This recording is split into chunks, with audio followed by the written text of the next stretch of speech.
আলহামদুলিল্লাহ নওগাঁ জেলার মান্দা থানার অন্তর্গত বারিল্লা দক্ষিণ পাড়া আমবাগান ময়দানে যুব সমাজের উদ্যোগে ঐতিহাসিক তাফসীরুল কোরআন মাহফিলের স্বনামধন্য সভাপতি বিশিষ্ট আলেমে দ্বীন জনাব মাওলানা আব্দুল কাইয়ুম, ভারপ্রাপ্ত প্রিন্সিপাল বড় বেলালদহ ফাজিল মাদ্রাসা, সহ সভাপতির অনেকগুলো নাম দেখতে পাচ্ছি। ওয়ারাফা'না লাকা যিকরাক। আল্লাহ সবার মর্যাদা তার ইলম এবং আমল অনুযায়ী আল্লাহ যেন বাড়িয়ে দেন। বলেন বলেন। এতক্ষণ যারা আলোচনা রাখলেন, বিশেষ করে মাওলানা নুরুল আমিন, মাওলানা শহীদুল ইসলাম, এ মাহফিলের প্রধান অতিথি শাইখুল মাশায়েখ 10 নম্বর নুরুল্লাহবাদ ইউনিয়নের সম্মানিত চেয়ারম্যান জনাব মোহাম্মদ জাইদুর রহমান, বিশেষ অতিথি জনাব মোহাম্মদ মোজাম্মেল হক কাজী, অফিসার ইনচার্জ মান্দা থানা নওগাঁ জনাব নূর মোহাম্মদ মন্ডল, সাবেক চেয়ারম্যান জনাব এস.এম. রফিকুল ইসলাম, সাবেক চেয়ারম্যান, মঞ্চে বসা ওলামায়ে কেরাম, সামনে বসা মুসলমান ভাইরা, পর্দার আড়ালের সম্মানিতা মা এবং বোনেরা, বিশেষ করে আমার আগে যারা কথা বললেন, মান্দা শ্রদ্ধাভাজন জেলা আমির জনাব আব্দুর রকিব, দল মত নির্বিশেষে কোরআনের এই অনুষ্ঠানে যারা আমরা ইবাদত মনে করে এসেছি, এটা ইবাদত চলছে, আর ইবাদত যেভাবে করা লাগে আমরা ওইভাবেই করব ইনশাআল্লাহ। নামাজ একটা ইবাদত নাকি? বলেন না কেন? নামাজে দাঁড়িয়ে এদিকে ওদিকে তাকানো যায়, একটু কথা বলা যায়, হ্যাঁ? নামাজের ভেতরে যদি কেউ হাসি দেয়, ওরা নামাজ থাকে? হাসি দিলেও নামাজ থাকে না। এটাও যেহেতু একটা ইবাদত, সুতরাং এদিকে ওদিকে তাকানো, গল্প করা, হাসি তামাশা করা সব 1-1.5 ঘন্টার জন্য বন্ধ রাখা যাবে না। এটা যেমন তেমন ইবাদত চলছে না। আফদালুল ইবাদা, নবীজি বলেন সর্বোত্তম ইবাদত এটা তিলাওয়াতুল কোরআন। পৃথিবীতে যত নফল ইবাদত আছে সবচাইতে উত্তম আল্লাহর কাছে এইটা, যারা কোরআনের আলোচনায় থাকে। এই ছেলে, কথা বল কেন? এই আব্দুল কাইয়ুম ভাই, ওখানে কেন? এই স্টেজে আসেন। তিরমিজি শরীফে হাদিস, নবীজি মসজিদে নববীতে প্রবেশ করে দেখলেন ডান দিকে কিছু মানুষ বসে আছে, ওরা জিকির করছে, বাম দিকে কিছু মানুষ বসে আল্লাহর কোরআন নিয়ে আলোচনা করছে। নবীজি বললেন 2টা দল ভালো কাজে আছে, তবে সবচাইতে উত্তম কাজে আছে তারা যারা আল্লাহর কোরআন নিয়ে ব্যস্ত আছে। আল্লাহ আমাকে এই মুহূর্তেই নির্দেশ দিয়েছেন আমি যেন কোরআনের শ্রোতা হয়ে এদের সাথে বসে আলোচনায় লিপ্ত হই। আপনি টের পেয়ে পাইলেন কি বললাম? আমি বিশ্বনবী যদি এখন জীবিত থাকতেন আর মান্দার উপর দিয়ে যদি হেঁটে যেতেন, কোরআনের ইজ্জতে, হামজার ইজ্জতে না, কোরআনের ইজ্জতে নবীজি এখন এসে শ্রোতা হয়ে আমাদের সাথে আলোচনায় বসে যেতেন। এত বড় একটা দামি জায়গায় আপনি বসে গল্প করছেন, আপনি মানুষ? চুপ করেন। কোরআনের এই অনুষ্ঠানে আমরা আসতে পেরে এটা নিয়ামত মনে করে আমরা শুকরিয়া আদায় করছি, আলহামদুলিল্লাহ। দরুদ আর সালাম পড়ছি আমাদের নবী মুহাম্মদুর রাসূলুল্লাহ সাল্লাল্লাহু আলাইহি ওয়াসাল্লামের প্রতি। যে সমস্ত বিষয়গুলো মানুষ পেলে নারাজ হয় কিন্তু আল্লাহ খুশি হয়, তার ভেতরে অন্যতম হচ্ছে কন্যা সন্তান, বৃষ্টি, মেহমান, অসুখ বিসুখ, এগুলো পেলে মানুষ নারাজ হয় স্বাভাবিকভাবে। তো আল্লাহ সবচাইতে বেশি খুশি এই 4টা জিনিসের প্রতি। কন্যা সন্তান দিয়ে মানুষকে আল্লাহ নবীজির সাথে জান্নাতে রাখতে চায়। বিশ্ব নবী জানিয়েছেন যার 1টা 2টা 3টা কন্যা সন্তান হবে, ও যদি সঠিকভাবে এলেম শিক্ষা দিয়ে তারবিয়াত দিয়ে সৎ পাত্র দেখে পাত্রস্থ করতে পারে, এ পর্যন্ত দায়িত্ব শেষ। তাহলে কিয়ামত পর্যন্ত ওই মা বাবা গার্জিয়ানের সাথে আল্লাহর রহমত থাকবে। আপনি টের পেলেন নবীজির কথা কত দূর গিয়েছে। শুধু দুনিয়ায় না, কিয়ামত পর্যন্ত থাকবে। সুতরাং আজ বাংলাদেশে ইসলামপন্থীদের উত্থান দেখার পর অনেকেই, বিশেষ করে জালেমরা তো বলতোই, এখন অনেক মুনাফিক এ কথা বলা আরম্ভ করছে। মেয়েদেরকে জুজুর ভয়টা দেখাচ্ছে যে ইসলাম যদি এসে পড়ে তোমাদের কিন্তু ঘরে আটকিয়ে রাখবে। এ কথা অনেকে শুনছি না আমরা। খুশির সংবাদ দিচ্ছি, বাংলাদেশ জামাত ইসলামীর শ্রদ্ধাভাজন আমির জামাত অনেক ঘোষণা দিয়েছেন, ইসলাম যদি দেশে আসে, আল্লাহ যদি খেদমতের সুযোগ করে দেয়, আমরা গ্যারান্টি দিতে পারি আজ যারা এই জুজুর ভয় দেখিয়ে মেয়েদেরকে উল্টা পুল্টা বোঝান, এই মেয়েরা তখন সবচাইতে বেশি খুশি হবে এবং কিয়ামত পর্যন্ত যত মহিলা এই বাংলাদেশে আসবে তারা মনে করবে আমরা মায়ের কোলের উপরে আছি। সেরকম গ্যারান্টি ইসলাম দিতে পারে না পারে না? এটাই ছিল ইসলাম, এখনো ইসলামী আছে, কিয়ামত পর্যন্ত ও ইসলামী থাকবে। যেন আমরা যেন আবার ইসলামের ভেতরে ওলট পালট কিছু না ঢোকায়। কারণ বাংলাদেশ, ভারত, পাকিস্তান এই সমস্ত দেশে আসল ইসলামের চাইতে বানানো ইসলাম বেশি চলে। কথা বলেন না কেন? ওই সমস্ত ইসলাম বাদ দিয়ে আমরা যেটা আসল ইসলাম, ইন্না দীনা ইনদাল্লাহিল ইসলাম, আল্লাহর কাছে যেটা মনোনীত, ওইটা আমরা কায়েম করে প্রতিষ্ঠার মাধ্যমে যে বিজয় পেয়েছি এটা সর্বোচ্চ চূড়ায় পৌঁছিয়ে দিতে চাই। আল্লাহর সাহায্য এসেছে, কিন্তু এখনো পর্যন্ত কাঙ্ক্ষিত বিজয় আমরা পাইনি। কথা বুঝতেছে? কাঙ্ক্ষিত বিজয় তখন হবে যখন আল্লাহর বিধান দিয়ে এই জমিনটা চলবে। এখনো পর্যন্ত একটা বিধান কায়েম হয়নি, আস্তে আস্তে হবে। আশা করছি ইসলামের হাতে আসবে এ দেশ। যে জালেমগুলো বিদায় নেওয়ার কারণে যে আফসোস করে, তার তো আফসোস করার কথা না।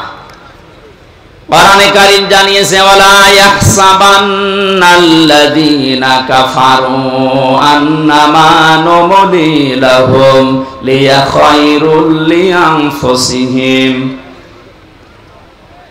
হে নবী, কোরআনে কারীম থেকে আপনি ওই কাফেরদেরকে আপনি জানান। আর অনেক কাফেরেরা এই ধারণা করে যে আমাদেরকে আল্লাহ ক্ষমতার চেয়ারে রেখেছেন ভালোবেসে। না, আমি তাদেরকে এই চেয়ারে বসার পর এই যে জুলুম করার জন্য যে ছাড় দিয়ে দিয়েছি, ওরা ছাড় পেয়ে জুলুম করতে আছে। ইন্নামা নুমলি লাহুম লিয়াজদাদু ইসমা। ওদের এই চেয়ার দিয়েছিলাম, টাকা পয়সা দিয়েছিলাম, অর্থ সম্পদ, প্রভাব, প্রতিপত্তি, বিত্ত, বৈভব এগুলো দিয়েছি এই জন্যে যেন ওদের পাপের মার্জা পুরাপুরি হয়ে যায়। পাপের মার্জা দেখলাম যখন পুরাপুরি হয়ে গেল, 5 মিনিট সময় চেয়েছিল যে একটা বক্তব্য লিখে যায় জাতির জন্য, আল্লাহ সে সময়ও দেয়নি। কারণ ইসমা, পাপ পরিপূর্ণ হয়ে গেছে। আপনি লিখবেন কি? ওয়ালাহুম আযাবুম মুহিন, তাদের জন্য অপমানজনক শাস্তি আমি আল্লাহ রেডি করে রেখেছি। সুতরাং ক্ষমতা পেয়ে যারা, চেয়ার পেয়ে, টাকা পয়সা পেয়ে যারা মনে করেছেন আল্লাহ আমাদেরকে ভালোবেসে দিয়েছে, ভালোবেসে দেয়নি। আপনার পাপ যেন পরিপূর্ণরূপে পূর্ণ হয়ে যায়, এই জন্য আল্লাহ এই সুযোগটা দিয়েছিলেন। আর আপনি সুযোগকে একেবারে 100 ভাগ কাজে লাগিয়েছেন। এমন কোন হীন অপরাধ নেই যা 15 বছরে হয়নি। আমার আগে যে মেহমান বলছিলেন না, কেউ রেহাই পায়নি, আসলেও তাই। যারা জালেমদের দলে ছিল তারা কি রেহাই পেয়েছে? তাদেরও তো ক্ষতি হয়ে গেল, কারণ জালেমদের দুনিয়াও শেষ, আখিরাতও শেষ। আমাদের নাই দুনিয়া আপনি ধ্বংস করার চেষ্টায় ছিলেন, কিন্তু আপনি নিজেদেরকে কি করলেন বলেন? সারা পৃথিবীর মানুষের কাছে এখন একটাই ঘৃণিত নাম, এই জালেমের। এত নিকৃষ্ট কাজ মানুষ করতে পারে আয়না ঘরের নাম নিয়ে, আমি নিজে না থাকলে বুঝতাম না। উপদেষ্টা আসিফ মাহমুদ কয়েকদিন আগে ঘোষণা দিয়েছে, আয়না ঘর বাংলাদেশে যত জায়গায় আছে একটাও যেন ভেঙে ফেলা না হয়। এটা রেখে দেন, সারা পৃথিবীর মানুষরা দুনিয়া এখানে আসবে দেখার জন্য যে বাংলাদেশে কি আছে, তারা যেন আয়না ঘর দেখে যায়। কিয়ামত পর্যন্ত পৃথিবীর মানুষেরা জানবে যে বাংলাদেশেও একজন জালেম ছিল। ওরা মনে করেছিল আল্লাহ আমাদের ভালোবেসেই দিয়েছে। সূরা আলে ইমরান 4 নাম্বার পারার 12 নাম্বার পৃষ্ঠা 7 নাম্বার লাইনে আয়াতটি আছে। কাফেররা ধারণা করে যে আল্লাহ আমাদেরকে ভালোবেসে এগুলো সব দিয়ে রেখেছে। আমি যখন প্রথম গ্রেফতার হই ওই 11 সালে, ওসি সাহেব আমার থানায় নিয়ে বলছে, হুজুর ক্ষমতার মালিক কে? আল্লাহ। আল্লাহ ক্ষমতার মালিক সূরা আলে ইমরানের 26 নাম্বার আয়াত পড়ে ব্যাখ্যা করেন। কি ব্যাখ্যা করব? উনি নিজে দেখলাম পড়লো, ওয়ালিল্লাহুম্মা মালিকাল মুলকি তুতিল মুলকা মান তাশা ওয়া তুইজ্জু মান তাশা ওয়া তুযিল্লু মান তাশা। আল্লাহ পাক বলেন, নবী আপনি বলেন ক্ষমতার মালিক আমি আল্লাহ, যাকে ইচ্ছা দেই, যাকে ইচ্ছা ওখান থেকে নামিয়ে দেই। তো এখন যিনি আছে তাকে তো আল্লাহ ভালোবেসেই দিয়েছে। আপনারা লাফালাফি করেন কেন? কথা তো ঠিকই, আল্লাহ তো দিয়েছে তারে, কারণ উনি যারে ইচ্ছা তারে দেয়, যারে ইচ্ছা নামিয়ে দেয়। এই ছেলে কথা বলো, কি কি কারণে? আর এখানে দাঁড়িয়ে কি দেখেন কি আপনি?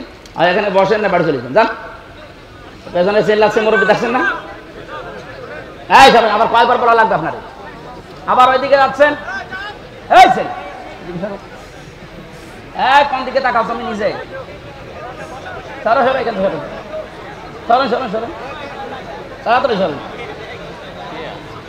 মাইক আলা থাকলে যেন বসে থাকে।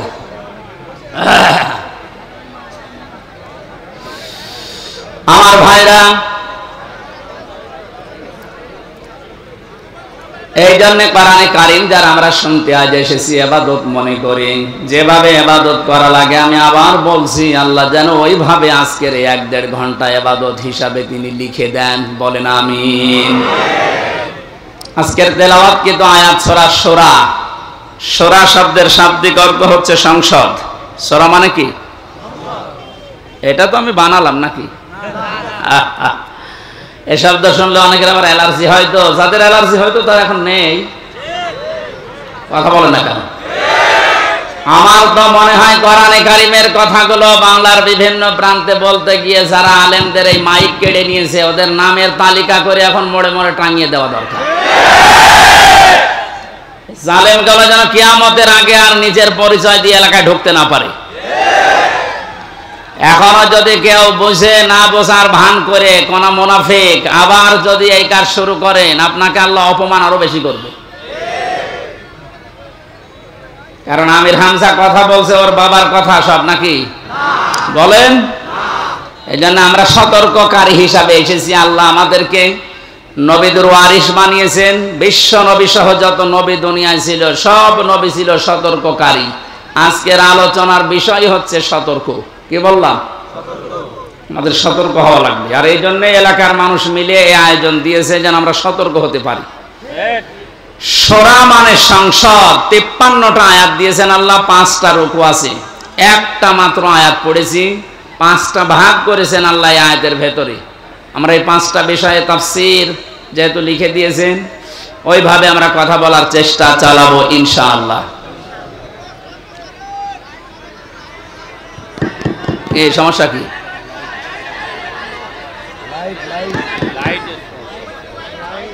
লাইট এটা বন্ধ করে দেবে? কি বলে আওয়াজ বোঝা যায় না তো।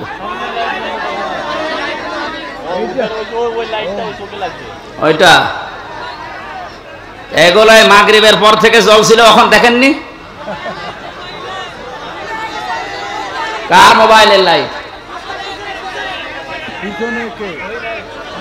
হ্যাঁ, মোবাইলের লাইট কার? এখানে লাইট কার? কি একজন বলেন, একজন বলেন কি সমস্যা কি? বন্ধ সামনের হ্যাসাং লাইট জ্বলে আছে এই কারণে, তো এতক্ষণ ছিল না জ্বলা?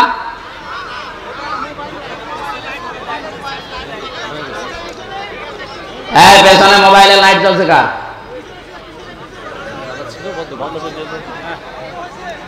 সুবহানাল্লাহ, আলহামদুলিল্লাহ, লা ইলাহা ইল্লাল্লাহ, সুবহানাল্লাহ। এ ফ্যান ঘুরছে, রওশনের সাথে চাইতেও রওশনের সাথে লাগিয়ে দিলে চাইতে বেশি জোরে করবে।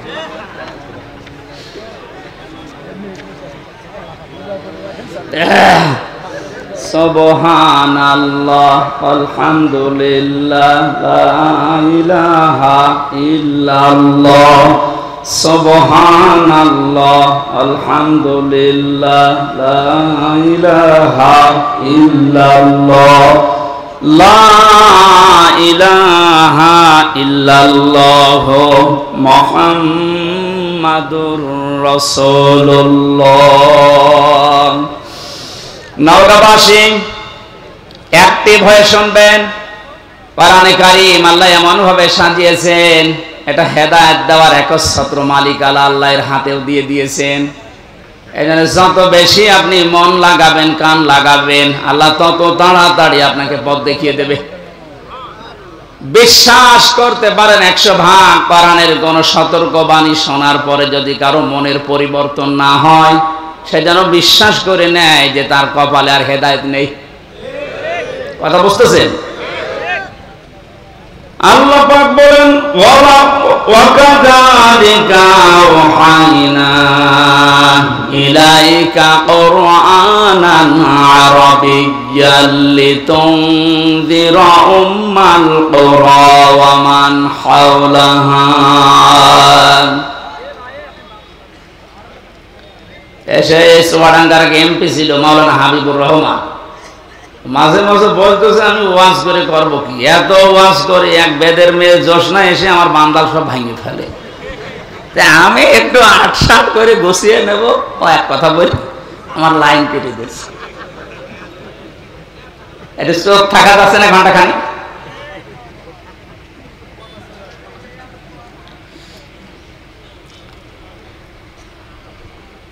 চারটা বড় বড় নিয়ামত আল্লাহর কাছে আমরা কথা বলছিলাম, উনি নিজে পছন্দ করেন, কিন্তু তার এই বান্দা বান্দিরা এটা পছন্দ করে না। 1 নম্বরে কন্যা সন্তান। সুতরাং মেয়েদেরকে যে জুজুর ভয় দেখানো হচ্ছে, বিশ্বনবী ওই ভয়টা 1500 বছর আগে কাটিয়ে গিয়েছেন। কথা বলেন না কেন? আপনারা সব করতে পারবেন, শুধু পর্দা এইটা মেনটেন করে আপনি সব করতে পারবেন, কোনো নিষেধ নেই আপনার। সুতরাং ডান বলেন, বাম বলেন, নাস্তিক বলেন আর যাই বলেন, যারা উল্টা পাল্টা ভয় দেখাচ্ছে, এগুলো তাদের নিজেদের স্বার্থে। আল্লাহ আমাদেরকে বোঝার তৌফিক দিন, বলেন আমিন। 2 নম্বরে মেহমান। মেহমান যে ধরনের হোক, নবীজি বলেন কেউ যদি আল্লাহ এবং কিয়ামতে জবাব দিতে হবে এই বিশ্বাস করে, সে যেন অবশ্যই মেহমানের সম্মান করে।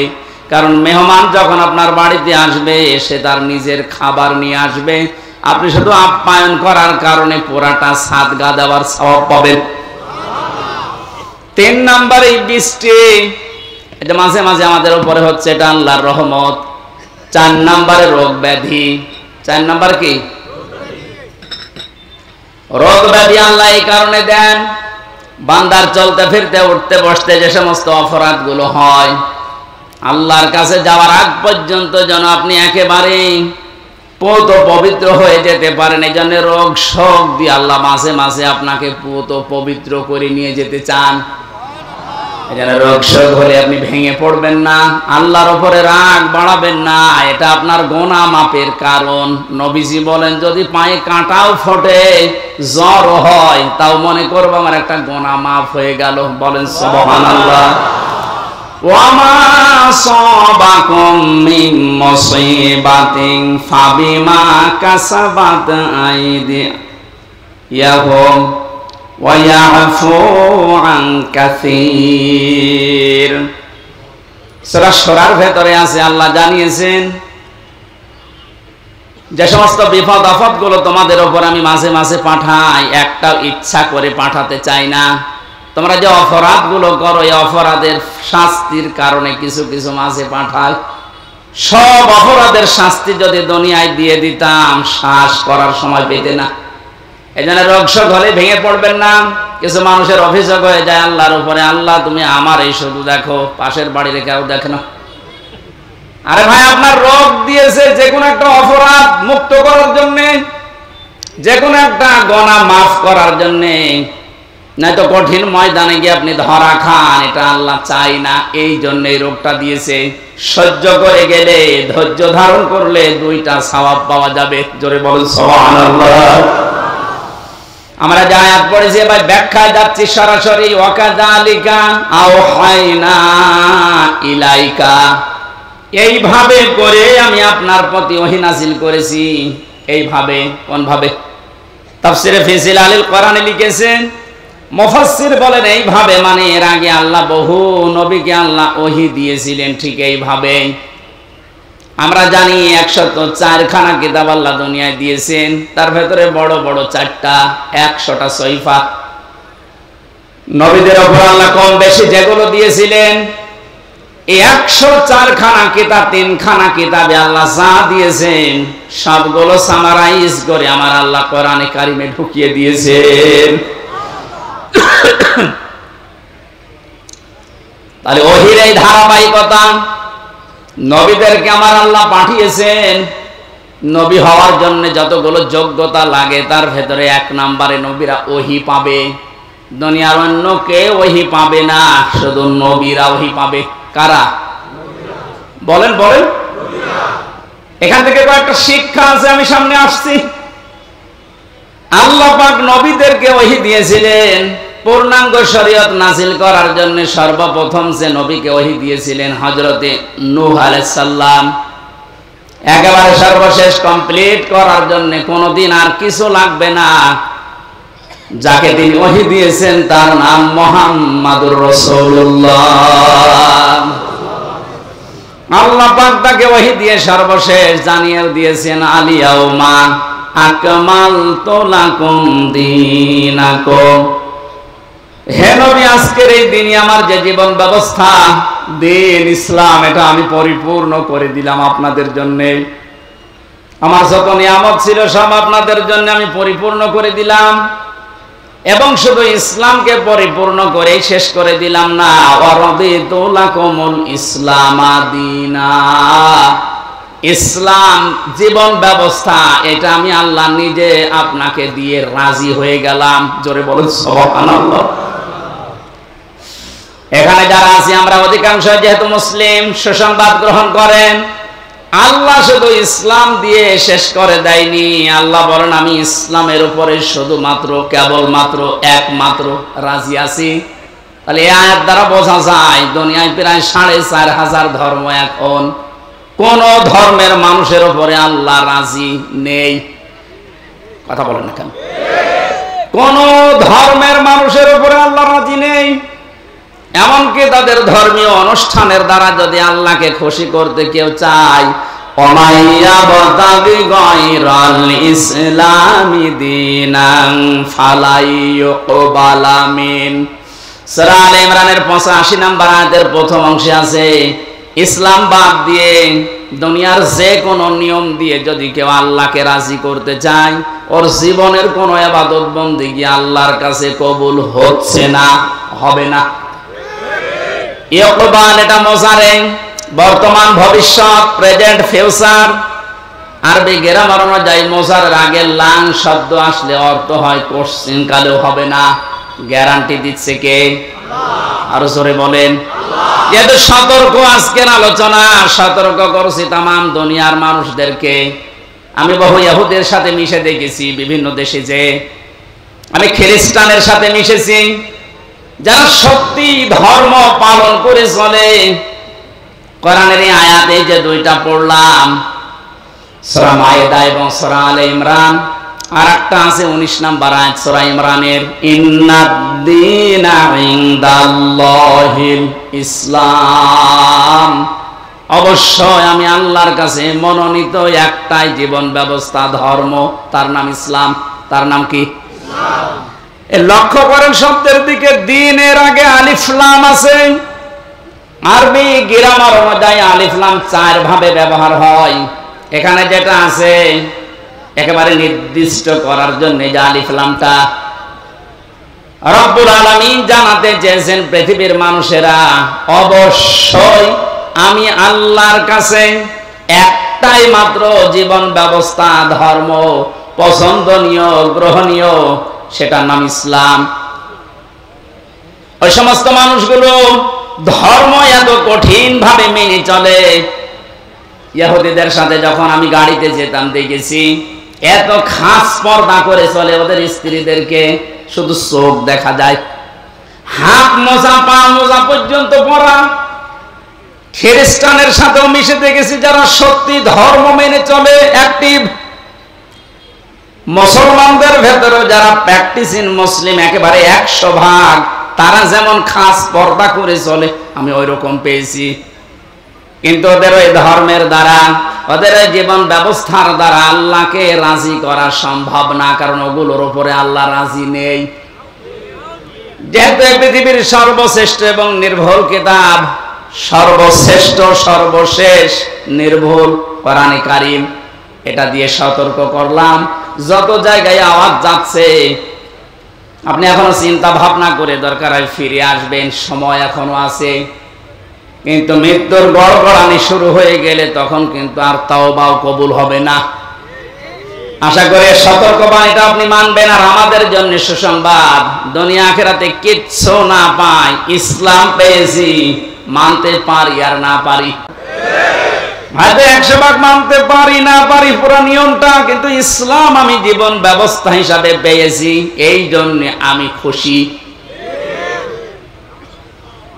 আন আব্বাস রাদিয়াল্লাহু তাআলা আনহু قال, একটু এদিকে তাকান, মান যাকা তামাল ঈমান মান রাদিয়া বিল্লাহি রাব্বা ওয়া বিইসলামি দীনা ওয়া বিমুহাম্মাদির রাসূলিল্লাহ সাল্লাল্লাহু আলাইহি সাল্লাম নাবিয়্যা ওয়া রাসূলা।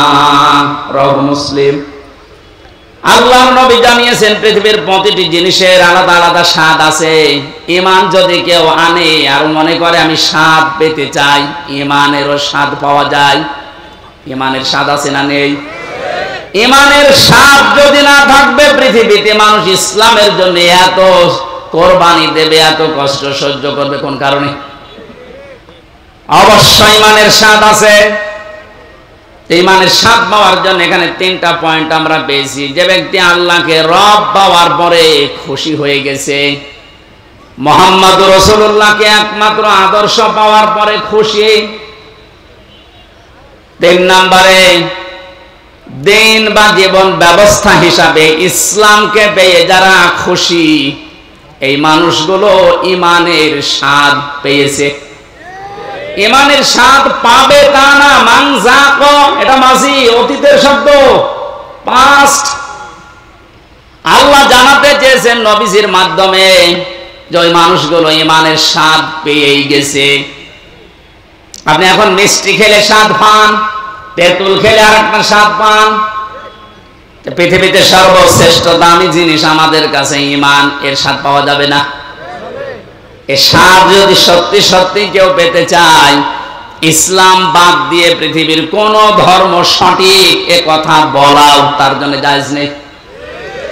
যদি অনেকে উদারতার পরিচয় দিতে গিয়ে বলছে না পৃথিবীর সব ধর্ম সঠিক, ইসলাম একটু বেশি সঠিক, এ কথা বললে আপনার ঈমান নষ্ট হয়ে যাবে।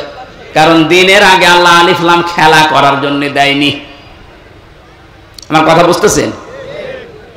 আমি সেই দিন মান্দা কোন জায়গায় এসে বলেছিলাম যে ওযু করলে মানুষের ওযু ভেঙে যায় 7টা কারণে, নামাজে দাঁড়ালে নামাজও ভেঙে যায় 19টা কারণে, হজ করতে গিয়েছে যারা হজও ভেঙে যায়, রোজা রেখেছে যারা রোজাও ভেঙে যায় 2টা কারণে। এরকম প্রত্যেকটি ইবাদতের নষ্ট হওয়ার পেছনে কিছু না কিছু কারণ আছে। কথা বলেন না কেন? সবচাইতে দামি যেটা তার নাম ঈমান। এটা না হলে আপনি জান্নাতের দরজার কাছেও যেতে পারবেন না। এই ঈমানও মানুষের ভেঙে যায়, নষ্ট হয়ে যায়। 10টা কারণ পেয়েছি কোরআন হাদিসে, 10টা কারণে মানুষের ঈমান ভেঙে যায়, নষ্ট হয়ে যায়। তার ভেতরে 9 নাম্বার কারণ এইটা যে মানুষ পৃথিবীর সব ধর্মকে সঠিক মনে করে, তার ঈমান নষ্ট হয়ে যায়। সোশ্যাল সমাজের ভেতরে উদারতার পরিচয় দিতে গিয়ে আজ অনেককে এরকম উল্টা পাল্টা বোঝাচ্ছে খ্রিস্টান আর ইহুদিদেরকে খুশি করার জন্য। আমি কথা বোঝাতে পেরেছি? এই জন্য আমাদের আফসোস, দুঃখ, কোনো কিছুই নেই, কিচ্ছু না পাই। জীবন ব্যবস্থা হিসাবে আমরা পেয়েছি ইসলাম। কি পেয়েছি? আরো জোরে বলেন। নবীজিকে আল্লাহ জানিয়েছেন যে এইভাবে যত নবীকে আমি আল্লাহ ওহী দিয়েছিলাম নবী হওয়ার যোগ্যতা অর্জন করার জন্য, তার ধারাবাহিকতায় আপনাকে আমি দিলাম ওহী। কে দিয়েছি আপনার ওহী? কুরআনান আরাবিয়্যা, আপনাকে আমি দিয়েছি আরবি ভাষায় কোরআন। কোরআন কোন ভাষায়? সবাই বলেন। এখানে আমার একটা সতর্কের বিষয় আছে। আমার আগে যিনি আলোচনা করছিলেন, কি জানো না, নুরুল আমিন, ওনাকে সহ বহু আলেমের মুখে এখন আমি কোরআনে কারিম এখনো পর্যন্ত অশুদ্ধ শুনতে পাচ্ছি। এটা আফসোসের বিষয়। উনি অবশ্যই টাইটেল পাস বা কামিল পাস করেছেন, তো মাওলানা আগে লেখা আছে কোন কারণে? মাওলানা মানুষের তেলাওয়াতের হাল সিরাত যদি এরকম হয়, বাকি যারা বসে আছেন তারা তো আল্লাহর ওলি না। আমি কোনো অপমান করা, ছোট করার জন্য বলছেন। আমি শুনছিলাম বসে বসে, সেই জন্য তেলাওয়াত হবে না এভাবে। সর্বোচ্চ 8-10টা কায়দা লাগে গ্রামারে। তাসবিহের 8টা-10টা কায়দা একটু ভালোভাবে আয়ত্ত করতে পারলে আপনি কোরআন শুদ্ধ করে পড়তে পারবেন। এটাকে নফল না ফরজ? ফরজ, নামাজের মতো ফরজ। নামাজ যতগুলো কারণে ভেঙে যায়, তার প্রথম কারণে কেউ যদি কোরআন অশুদ্ধ পড়ে, উনি যেভাবে পড়েছে তেলাওয়াত করছিল, ওটা যদি নামাজে পড়ে ওনার নামাজ হবে না, কারণ অর্থ পাল্টিয়ে গেছে। যেখানে এক আলিফ টান নেই এমন টান দিয়েছে মনে হচ্ছে এখান থেকে গোদাগাড়ি পর্যন্ত।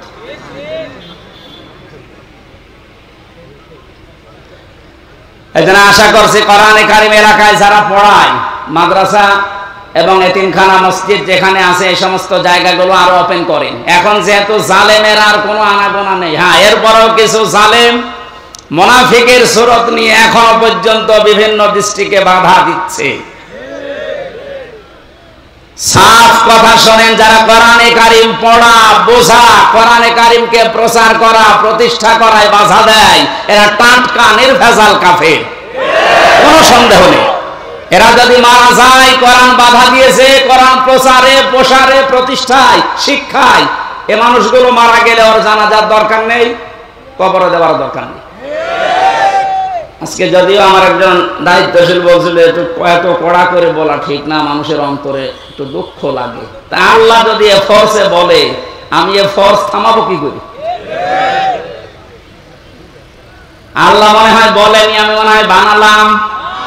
সূরা বাকারার ভেতরে আছে, আমান আসলামু মিম্মান মানা মাসাজিদাল্লাহ। সূরা বাকারার ভেতরে আল্লাহ জানিয়েছেন, আমি আল্লাহর দৃষ্টিতে সব চাইতে বড় জালেম ওইটা, যেই লোকটা আমি আল্লাহর ঘর মসজিদে আমার নাম, আমার জিকির, আমার কোরআনের আলোচনা হতে বাধা দেয়, বন্ধ করে দেয়। এ 15 বছরে কোন জালেমের এরকম সাহস হয়নি যে কোরআনে কারিম মসজিদে পড়লে বাধা দিয়েছে, বন্ধ করে দিয়েছে। কিন্তু এখন আমি অনেক জালেমকে প্রকাশ্য দেখতে পাচ্ছি, মসজিদে কোরআনের দার্স হচ্ছে, মুসলমান নাম যে বন্ধ করে দিচ্ছে। আরে ভাই, কাজ তো কাফেরের কাজ। আপনি যে নামেই করেন না কেন, বুঝে করেন আর না বুঝে করেন, এখনই থামেন, নাইলে আপনি চির বঞ্চিত হয়ে যাবেন হেদায়েত থেকে। আপনার দুনিয়াও হারাবেন জালেমদের মতো, আখিরাত তো হারিয়ে ফেলেছেন। ওখানে যদি হামজার কথায় বাধা দেওয়া হতো, কিচ্ছু মনে করতাম না, আরো বাহবা দিতাম, বাধা দেন। কিন্তু কথাগুলো তো হামজার না, আল্লাহর হামজা অ্যাডভার্টাইজ করছে। আমি আয়াতটা আপনাদেরকে লাইন পারা পৃষ্ঠা দিয়ে বলছি, আবার মন খারাপ করবে অনেকে যে না এটা মনে হয় বানিয়ে বলছে। ওমান আযলামু মিম্মান যুকির মিম্মান মানা মাসাজিদাল্লাহি। একটা একটা করে অর্থ বলছি। ওয়া মানে এবং, মান মানে যে ব্যক্তি, আযলাম ইসমে তাফসীর, এটা সুপারলেটিভ ডিগ্রি, এর চাইতে বড় শব্দ আর ভয়ঙ্কর শব্দ কোরআনে নেই। আল্লাহ বলেন সবচাইতে বড় জালেম ওই লোকটা। ইংরেজিতে যেমন গুড, বেস্ট, বেটার বলে, এই যে এটা সেটা, এর চাইতে বড় কিছু হয় না আরবি ভাষায়। আল্লাহ এত বড় শব্দ ইউজ করার পরে বলেন আমার দৃষ্টিতে বড় জালেম কে আপনি দেখতে চান? ওই লোকটা মিম্মান মানাওয়া, যে লোকটা বাধা দেয়, নিষেধ করে, প্রতিবন্ধকতা সৃষ্টি করে, মাসাজিদাল্লাহি, আল্লাহর মসজিদে। মসজিদ কার? বলেন বলেন। আল্লাহর মসজিদে বাধা দেয়, প্রতিবন্ধকতা সৃষ্টি করে। কি করতে? সেখানে আল্লাহর নাম উচ্চারণ হবে, আল্লাহর জিকির হবে, আল্লাহর কোরআনের কথা হবে। এগুলো যারা বন্ধ করে দেয়, বাধা দেয়, এবং এগুলোকে ধ্বংস করার জন্য চেষ্টা চালায়, যেন আল্লাহর কোরআনের কথা এখানে হতে না পারে, কোরআন প্রচার প্রসার প্রতিষ্ঠার কথা, এজন্য বাধা দেয়। এগুলো আল্লাহর দৃষ্টিতে সবচাইতে বড় জালেম। বেশি বলে ফেললাম। এটাকে বাংলাদেশে এখন পাওয়া যাচ্ছে না। আপনি সতর্ক হন। কত বড় শব্দ দিয়েছেন দেখেছেন আল্লাহ আপনার নামে। 15 বছরেও জালেমরা এই সাহস পায়নি অন্তত মসজিদে আল্লাহর কোরআন বন্ধ করে দেওয়া। কিছু জায়গায় পেয়েছিলাম। এখন এইগুলো যারা করছেন আপনি আশা করছি সতর্ক হবেন ভাই, না আপনার কপাল কিন্তু আগুন লেগে যাবে।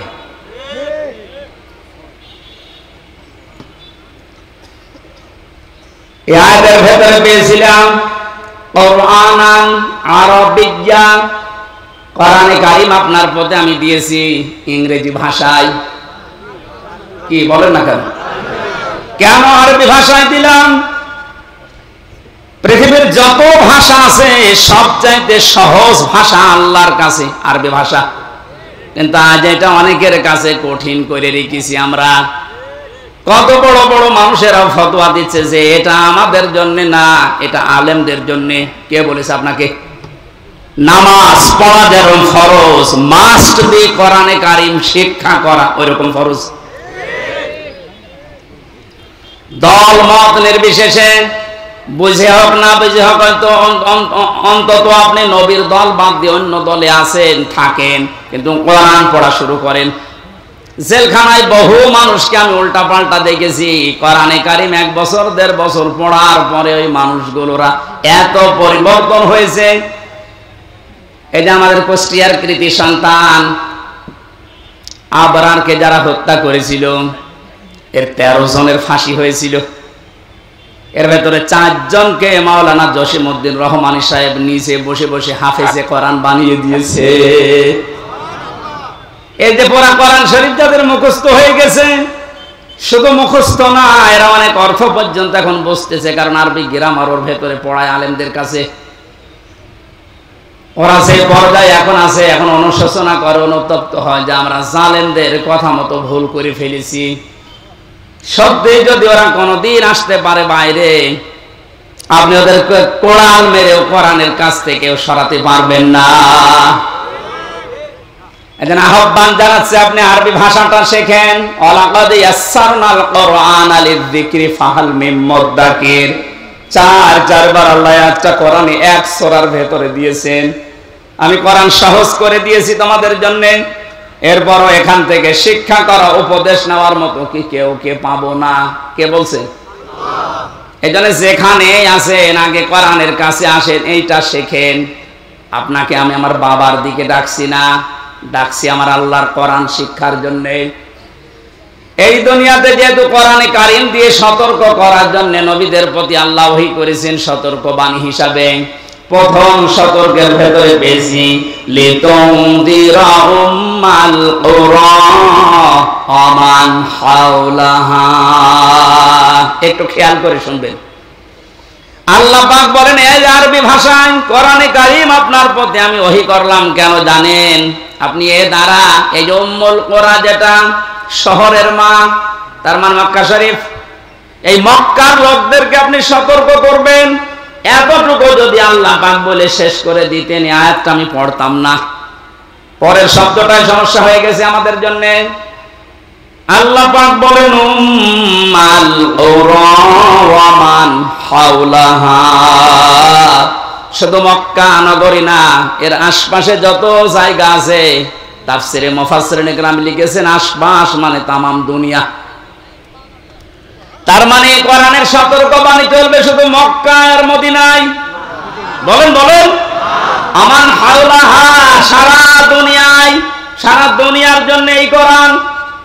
যেহেতু এখানে নাজিল হয়নি, তারপরও হাওলাহার ভেতরে বাংলাদেশও আছে, এই জন্য আপনাকে আমি কোরআন দিয়ে আজকে সতর্ক করব কয়েকটা, যেগুলো আমরা পাবো সামনে।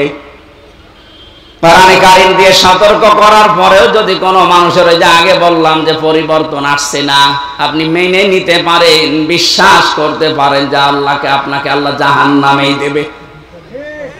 কারণ এর চাইতে অথেন্টিক সতর্ককারী কিতাব দুনিয়াতে আল্লাহ আর দেয়নি, কিয়ামত পর্যন্ত দেওয়ার সম্ভাবনাও। আরো জোরে বলেন। কোরআনে কারীমে আল্লাহ জানিয়েছেন ইত্তাবিউ মা উনজিলা ইলাইকুম মির রাব্বিকুম ওয়া লা তাত্তাবিউ মিন দুনিহি আউলিয়া ক্বালিলাম মা তাযাক্কারুন। হে নবী, সবাইকে বলেন তারা যেন সবাই আঁকড়িয়ে ধরে, ইত্তেবা করে, অনুসরণ করে যেটা আপনার প্রতি আমি আল্লাহ নাজিল করলাম, তার নাম বলেন বলেন আরো জোরে। তাহলে এখানে আর কোনো মতভেদ আছে যে কোরআন আঁকড়িয়ে ধরার ব্যাপারে কোনো ফতোয়া আছে? কোনো মতভেদ, মত পার্থক্য অন্য বিষয়ে থাকতে পারে, কোরআনের ব্যাপারে আমাদের সব এক হওয়া লাগবে। এই নির্দেশ আল্লাহর।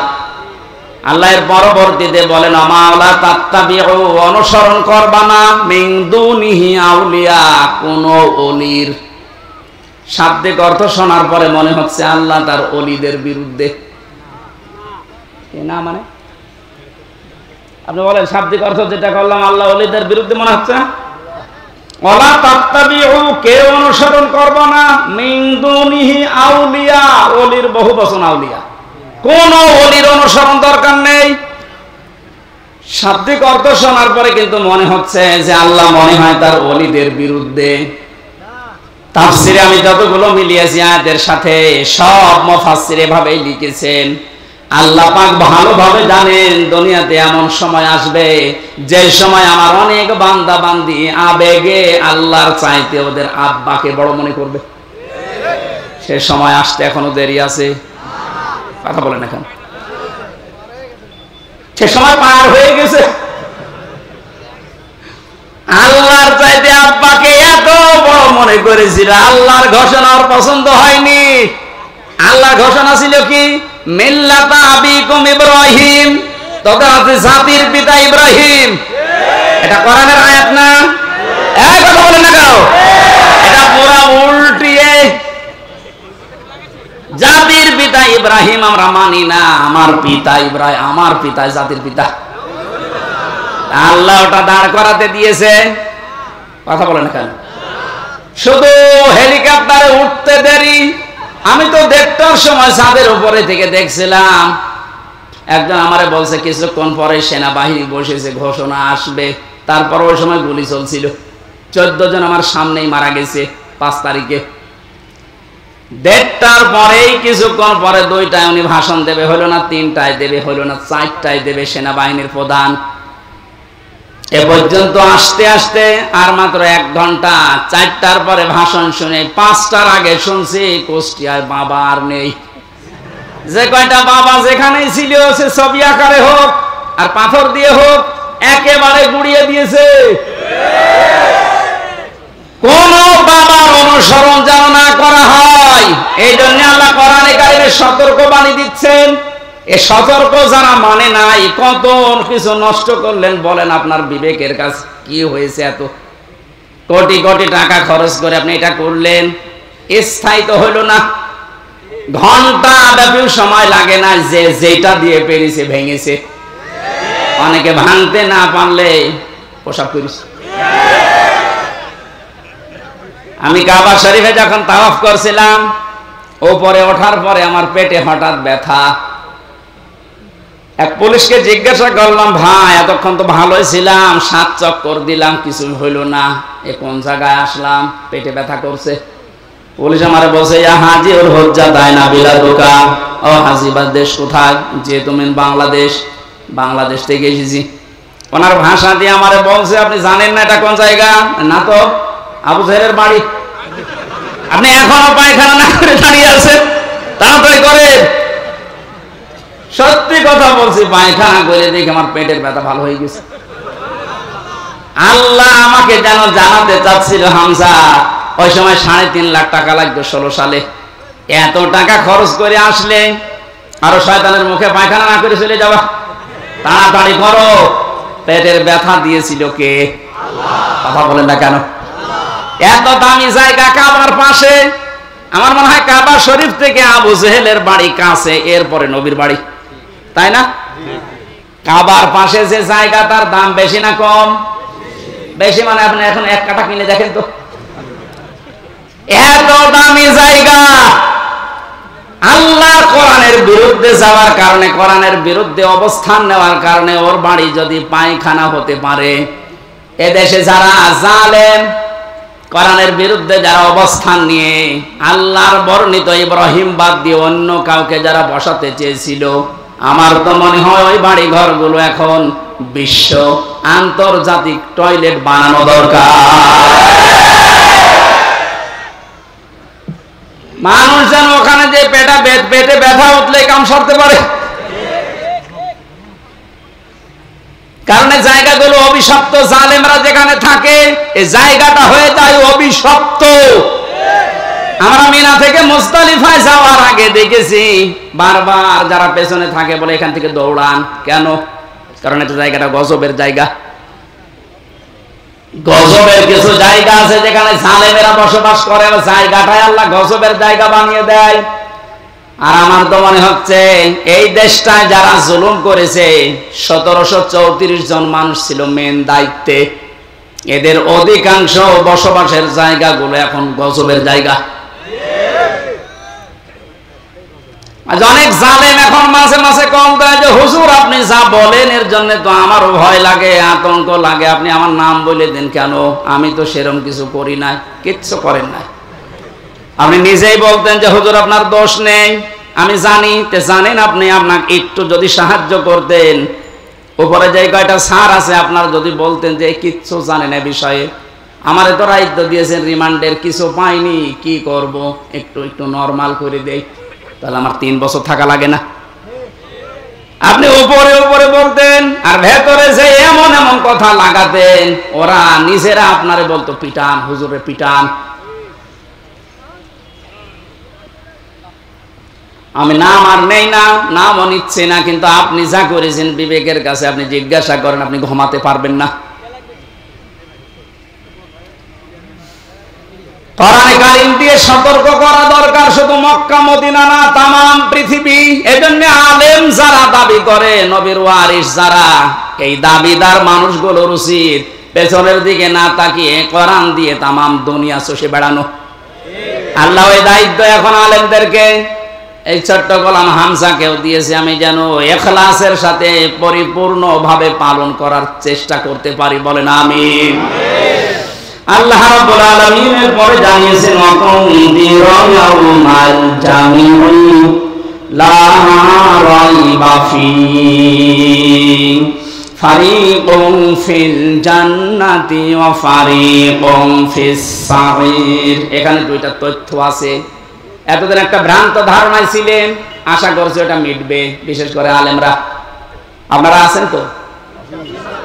অতংদির ভয় দেখাও ইয়াউমাল জামিউ লা রাইবা ফীহি, ওই দিন সম্পর্কে ভয় দেখাও মানুষদেরকে যেই দিনের কোনো সন্দেহ নেই।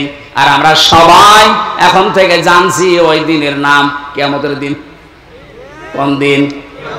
এমন একটা ভয়াবহ আল্লাহ পাক তৈরি করেছেন কিয়ামতের এই দিনটাকে। রব্বুল আলামিন বলেন ওয়ালা ইয়াসআলু হামিমুন হামিমা।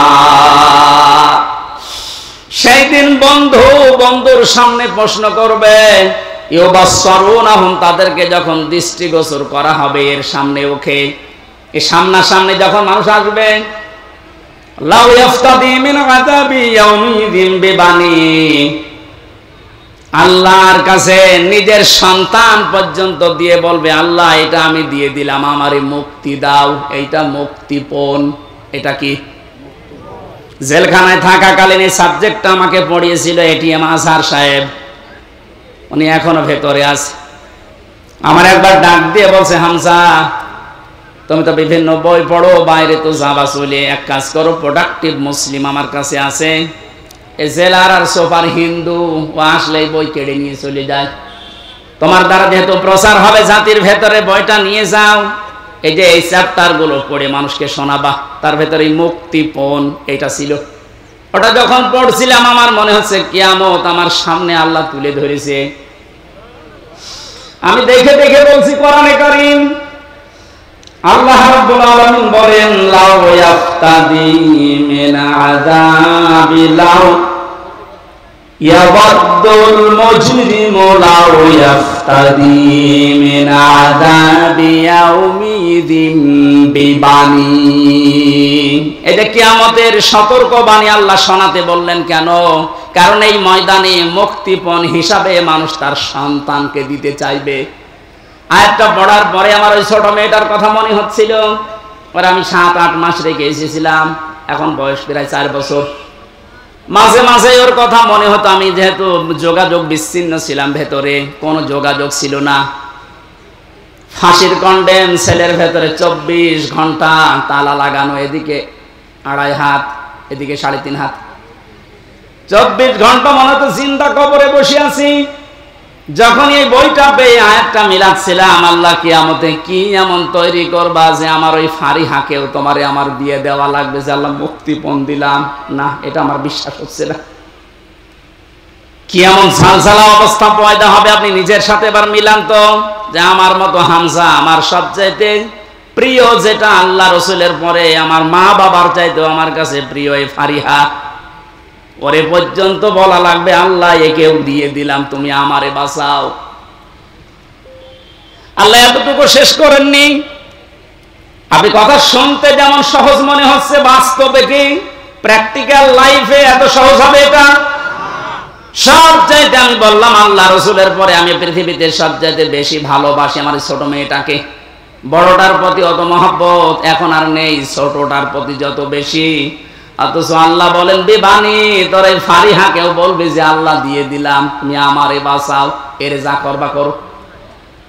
বাস্তবে আপনি দেখেননি এই বন্যায় কত মানুষ ভেসে যাচ্ছে, অথচ নিজের 2 মাস 5 মাস 1 বছরের বাচ্চাকে বুকের উপরে নিয়ে নিজে ভাসতে ভাসতে মরে গেছে। বাচ্চা বেশি আছে, এই কথা বলছেন কেন? এত বড় কঠিন বন্যায় নিজের জীবন দিয়ে দিল, তাও বাচ্চাকে বাঁচিয়ে রেখেছে তক্তা হয়ে। আর আল্লাহ বলেন না, এমন অবস্থা করব তোর ওই ফারিহাকে বলবে আল্লাহ তুমি তাড়াতাড়ি এরে নাও, আমারে বাঁচাও।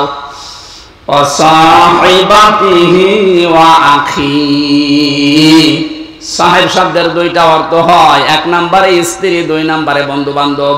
ওয়া আখিহি, এবং তার ভাই। এই ভাই মানে শুধু আপন ভাই না, এ ভাই মানে দলীয় ভাই আছে। দলীয় ভাই দেশে নেই? কথা বলেন না কেন?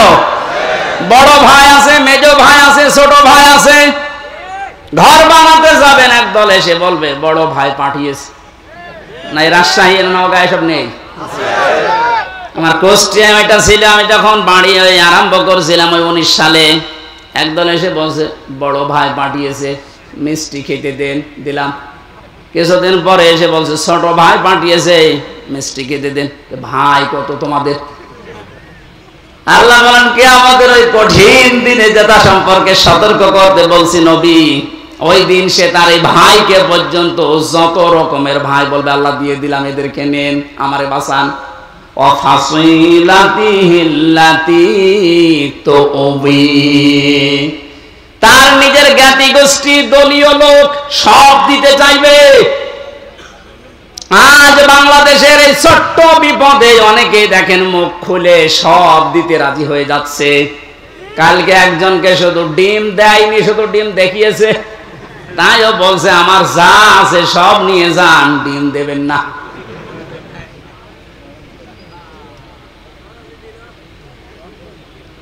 বাংলার মুসলমানেরা এত কিছু শুরুই করেনি, আপনি এতটুকুতে উল্টা পাল্টা মন্তব্য করছেন, এতটুকুতে আপনার মায়া উতলিয়ে পড়ে। ব্যারিস্টার আরমানের স্ত্রীর কাছে আপনি দাঁড়ান তো, কি জবাব দিতে পারেন দেখি? পারবেন? পারবেন না। আর সুশীল সমাজের নামে আপনি এত বড় বড় কথা, এত সুন্দর কথা বের হচ্ছে মুখে।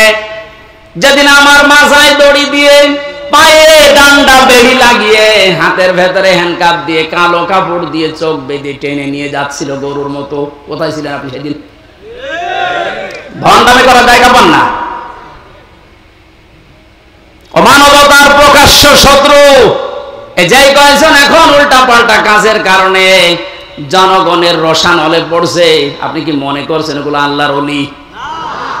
এই ইনুর দ্বারা, এই মেননের দ্বারা, কালামানিকের দ্বারা, বিশেষ করে শিক্ষা ব্যবস্থা ধ্বংসের পেছনে এই দীপমণি এবং এই নভেলের দ্বারা যত ক্ষতি হয়েছে, এ জাতি কোনোদিনও ক্ষতি পোষাতে পারবে না। আপনি দেখেছিলেন কত নিচে নেমেছে শিক্ষা ব্যবস্থা, একেবারে নিচে নেমে গেছে এই মুসলমানের দেশ, 96% মুসলমান আমরা, অথচ ইসলাম ধর্ম পড়াচ্ছে দেখবেন একজন হিন্দু। কোথায় নেমেছেন আপনি? এরপর আপনার মায়া লাগে, টোকরা টোকরা করলে গায়ে ঝাল মেটে না। কারণ আমারে শুধু ধ্বংস করেন, আমার পুরা প্রজন্ম ধ্বংস করে দিয়েছে। তখন আপনার সহ্য হলো কি করে?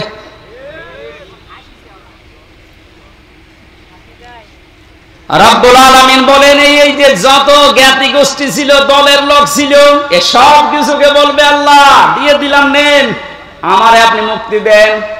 আল্লাহ বলেন এতটুকুই শেষ করেনি, ওমান ফিল আরদি জামিআ, ওর দুনিয়ায় যত সম্পদ ছিল সবও দিতে চাইবে। সুম্মা ইউনজি, এরপরও বলবে আল্লাহ তুমি আমাকে বাঁচাও, বাঁচাও, বাঁচাও, এই আওয়াজটা হবে। তাফসিরে 3 বার আওয়াজ দেওয়ার পরে আল্লাহ বলেন কাল্লা, কখনো না, ইন্নাহা লাযা, অনগাবাসী শুধু আর শোনার জন্য শুনছেন, আমি বলার জন্য বলছি তা না, এটা মিলান। এতগুলো কথা বলতে বলতে আল্লাহ কেমন কঠিন ধমক দিলেন দেখেন। ও তার নিজের সন্তান, স্ত্রী, বন্ধু বান্ধব, ভাই, দলের লোক, গোষ্ঠীর লোক, দুনিয়ার সব সম্পদ দিতে রাজি আছে, যে শুধু মুক্তিপণ হিসাবে দিলাম, আমাকে মুক্তি দেন। আল্লাহ ধমক দিয়ে বলবেন কাল্লা, কখনোই না, ইন্নাহা লাযা, তোকে আমি লাজাই দেব। এখানে একটা শিক্ষা পাবেন, শুনতেছেন? শিক্ষাটা কি? ইন্নাহা লাযা, তোকে আমি লাজাই দেব। লাজা কি? জাহান্নামের একটা দরজার নাম। যে 7টা দরজা আল্লাহ বানিয়েছেন জাহান্নামের, হুতামা, হাবিয়া, জাহিম, জাহান্নাম, সাকার, এই যে লাজা, এটা একটা ভয়ঙ্কর দরজা। আল্লাহ বলেন নাযাআতাল লিশাবা, এ দরজা দিয়ে প্রবেশ করার সঙ্গে সঙ্গে মানুষের চামড়া খসে পড়ে যাবে।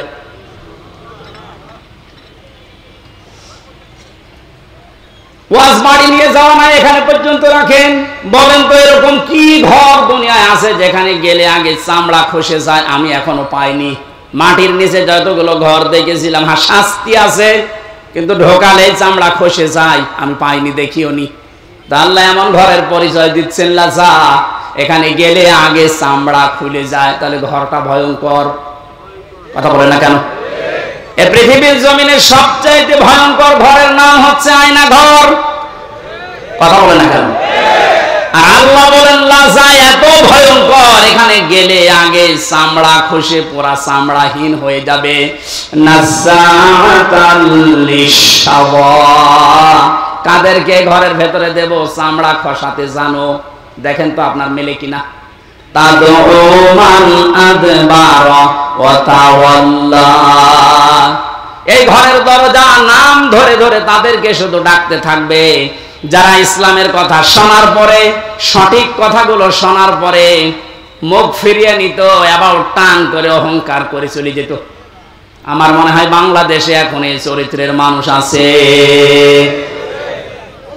চোখে আঙ্গুল দিয়ে দেখিয়ে দে যে এটা সঠিক পথ, কোরআনের পথ, আল্লাহর নাম নিয়ে বলা হয়, রসুলের হাদিস দিয়ে বলা হয়, এরপরও অ্যাবাউট টান করে মুখ ফিরিয়ে অহংকার করে চলে যাচ্ছেন। এর পরবর্তী তো আরো খারাপ কথা দিয়েছেন আল্লাহ,